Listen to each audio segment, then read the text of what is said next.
भारत हिंदू राष्ट्र बनना चाहिए। मैं उसका समर्थन करूंगा क्योंकि वहाँ बौद्ध भी खुश है और जैन भी खुश है, सिख भी खुश है। लेकिन बनेगा, हिंदू राष्ट्र होना चाहिए और इसका मांग मैं भी कर रहा हूँ। बौद्ध वहाँ सुरक्षित है, दलित सुरक्षित है। सरकार माननीय नरेंद्र मोदी जी की नेतृत्व में जितना काम दलितों के लिए, संत गुरु रविदास जी के लिए कर रही है, वो जितनी प्रशंसा प्रधानमंत्री जी की जाए उतनी ज़्यादा है। नहीं, आप कह रहे हैं कि मोदी जी ने जो काम किया वो बाबा साहब और रैदास और बुद्ध के विचार को आगे ले जाने का काम किया। यहाँ तो 22 प्रतिज्ञा पे ही झगड़ा हो रहा है। बाबा साहब डॉक्टर अम्बेडकर ने जो 22 प्रतिज्ञा ली थी उसको लेकर के दिल्ली सरकार के मंत्री का इस्तीफा हो जाता है। दिल्ली सरकार का मंत्री एक कठपुतला है जिसको बोलते हैं दलितों के नपुंसक। मैं उसको नपुंसक कहता हूँ। राजेंद्र पाल गौतम को कुर्सी चाहिए था और ना कि उनको बौद्ध धर्म से कुछ लेना देना नहीं है। अब आपकी बात सरकार की, भारतीय जनता पार्टी सरकार ने बाबा साहब डॉक्टर अम्बेडकर को भारत रत्न भी दिया और बाबा सिंह की सरकार ने नहीं है, उस एनडीए की गवर्नमेंट थी। नहीं, वीपी सिंह की सरकार, अटल बिहारी वाजपेयी, काशीराम जी का दबाव सर नहीं, काशीराम माने कुछ नहीं उसमें। नहीं, कैसे नहीं कह सकते? नहीं, काशीराम जी कोई दबाव मंडल और कमंडल की राजनीति थी। सुनिए, मैं आपको बता रहा हूँ, कांसीराम जी का एक अलग भूम है। कांसीराम ने तो सोए हुए कौम को जगाया है। लेकिन जहाँ भारत रत्न की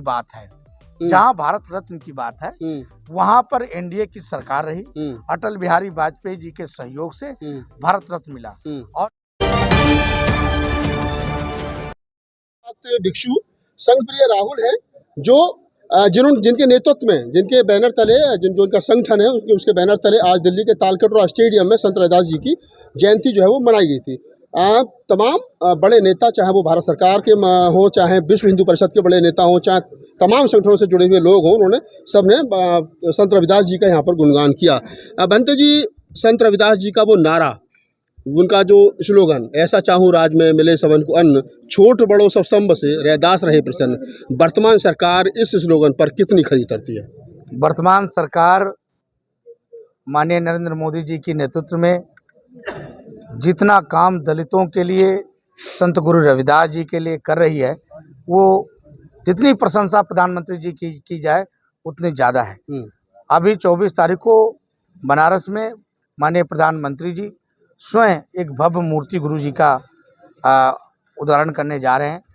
देखिए, बाबा साहब डॉक्टर अम्बेडकर जी की जो सोच थी कि पिछली पंक्ति में बैठे व्यक्ति को आगे कैसे ले जाया जाए, उसके लिए आरएसएस और भारतीय जनता पार्टी ने अपनी 2014 से लेकर के और 2024 तक जो उन्होंने काम किए, वो सब बाबा साहब डॉक्टर अम्बेडकर और भगवान बुद्ध के विचारधाराओं को आगे बढ़ाने के लिए काम किया। नहीं, आप कह रहे हैं कि मोदी जी ने जो काम किया वो बाबा साहब और रैदास और बुद्ध के विचार को आगे ले जाने का काम किया। यहाँ तो 22 प्रतिज्ञा पे ही झगड़ा हो रहा है। बाबा साहब डॉक्टर अम्बेडकर ने जो 22 प्रतिज्ञा ली थी उसको लेकर के दिल्ली सरकार के मंत्री का इस्तीफा हो जाता है। दिल्ली सरकार का मंत्री एक कठपुतला है जिसको बोलते हैं दलितों के नपुंसक। मैं उसको नपुंसक कहता हूँ।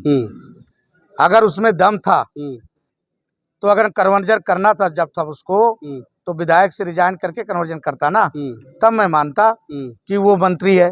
उसको तो जब कुछ बोलना नहीं आया।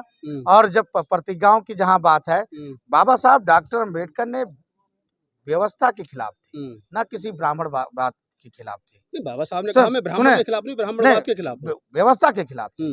और अब वो व्यवस्था नहीं है। 22 प्रतिज्ञाओं की व्यवस्था नहीं है। और कहिए, आप राजेंद्र प्रसाद जी की बात किया, राजेंद्र प्रसाद जी एक डरपकू मुँह है, उनको कुर्सी की चाहिए था और राजेंद्र पाल गौतम को कुर्सी चाहिए था और ना कि उनको बौद्ध धर्म से कुछ लेना देना नहीं है। अगर वो सही अम्बेडकरवादी होते और सही बाबा साहब के अनुयायी होते, तो बाबा साहब डॉक्टर अम्बेडकर जी की जब उन्होंने 22 प्रतिज्ञाएं दी थी और सरकार ने उनको मंत्रिमंडल से रिजाइन किया था, तो उसी दिन उनको विधायक पद छोड़ देना चाहिए।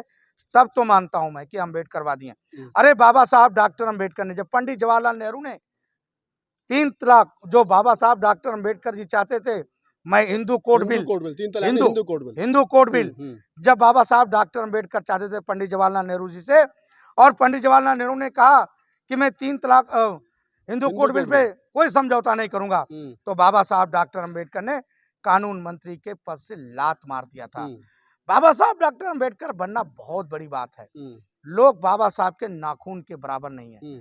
अगर बाबा साहब डॉक्टर अम्बेडकर की बात करते हैं तो आपको मालूम होगा कि बड़े पैमाने से आदिवासी और बड़े पैमाने से दलित, मुसलमान और क्रिश्चियन बन रहा है। क्यों नहीं रोका जा रहा है? क्यों नहीं रोका जा रहा है? वो रोकने का काम करो ना। बाबा साहब डॉक्टर अम्बेडकर ने 56 में बौद्ध धर्म ग्रहण करके बहुत बड़ा काम किया। इतना बड़ा काम किया कि अगर उस समय बौद्ध धर्म ग्रहण नहीं कराते तो करोड़ों दलित, मुसलमान और क्रिश्चियन बन जाते। बाबा साहब डॉक्टर अम्बेडकर ने जो काम किया वो करना बड़ा नामुमकिन है। और रही अब आपकी बात सरकार की, भारतीय जनता पार्टी सरकार ने बाबा साहब डॉक्टर अम्बेडकर को भारत रत्न भी दिया।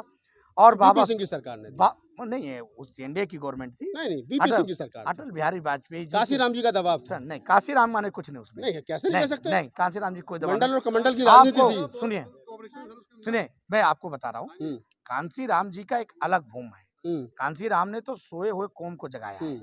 लेकिन जहाँ भारत रत्न की बात है, जहाँ भारत रत्न की बात है, वहां पर एनडीए की सरकार रही। अटल बिहारी वाजपेयी जी के सहयोग से भारत रत्न मिला।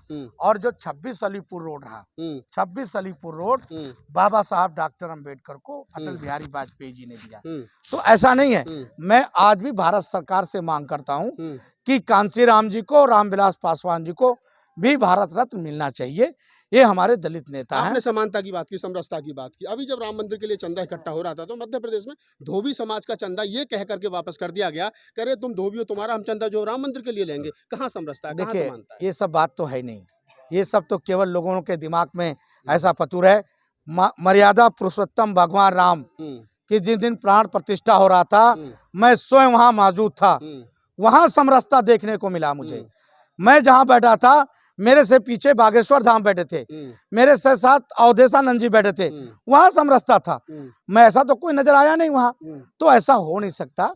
ये देखिए, आप लोग मीडिया के माध्यम से ये खबरें आती रहती हैं, जिनको हम लोग बताते हैं कि मर्यादा पुरुषोत्तम की विचारधाराओं को और भगवान बुद्ध के विचारधाराओं को और बाबा साहब के विचारधाराओं को इस समय भारतीय जनता पार्टी बड़े लंबे से काम कर रही है। और वो दिन दूर नहीं है, जो लोग नकली अम्बेडकरवादी, जो लोग कहते हैं कि आरक्षण खत्म कर देंगे, जो लोग कहते हैं कि आरक्षण खत्म कर देंगे, आरक्षण इस देश से मिट नहीं सकता। और आरक्षण भारतीय जनता पार्टी कभी खत्म नहीं होने देगी, क्योंकि इस देश का राजा नरेंद्र मोदी है। आप कह रहे हैं कि आरक्षण खत्म नहीं होगा। सवाल फिर वही खड़ा हो जाता है। आपने एक सवाल और नया पैदा कर दिया कि सरकारी कंपनियां बिक रही हैं, और जब कोई कंपनी बिक जाती है तो प्राइवेट सेक्टर में आरक्षण है नहीं और सरकार के पास नौकरी है नहीं, तो आरक्षण बचा कहाँ है? ये कांग्रेस ने काम किया ना। ये उनसे पूछे ना कांग्रेसियों से कि ये निजीकरण का काम किसने किया। राहुल गांधी ने कल बड़ा आरोप लगाया प्रयागराज में, कह रहे हैं कि राम मंदिर प्राण प्रतिष्ठा में अमिताभ बच्चन थे, क्या नाम है, शाहरुख, तमाम लोग थे, तमाम सेलिब्रिटी थे, किसान नहीं थे, मजदूर नहीं थे, गरीब नहीं थे, दलित नहीं थे, शोषित नहीं थे, पीड़ित नहीं थे, वंचित नहीं थे, कोई नहीं था। असली भारत नहीं था, प्रधानमंत्री जी का अडानी अंबानी थे। राहुल गांधी तो एक जोकर है। और जोकर को जब आप कर लेते ना, 40 साल 50 साल आपकी गवर्नमेंट ने क्यों राम मंदिर बनाया? आप बना लिए होते। लेकिन आपको डर था मुसलमानों से। बनते जी, मैं फिर वहीं आप ही के सवाल पर आता हूँ। बाबा साहब डॉक्टर अम्बेडकर का वो नारा भारत बौद्ध में करना है, और वर्तमान समय में भारत को हिंदू राष्ट्र बनाने की बात की जा रही है, जबकि doctor Ambedkar partition India and Pakistan किताब में लिखते हैं कि भारत को हिंदू राष्ट्र बनाने का मतलब है भारत को अंधकार में ले जाना। भारत हिंदू राष्ट्र बनना चाहिए, मैं उसका समर्थन करूंगा, क्योंकि वहाँ बौद्ध भी खुश है और जैन भी खुश है, सिख भी खुश है। लेकिन बनेगा, हिंदू राष्ट्र होना चाहिए। और इसका मांग मैं भी कर रहा हूँ। बौद्ध वहाँ सुरक्षित है, दलित सुरक्षित है।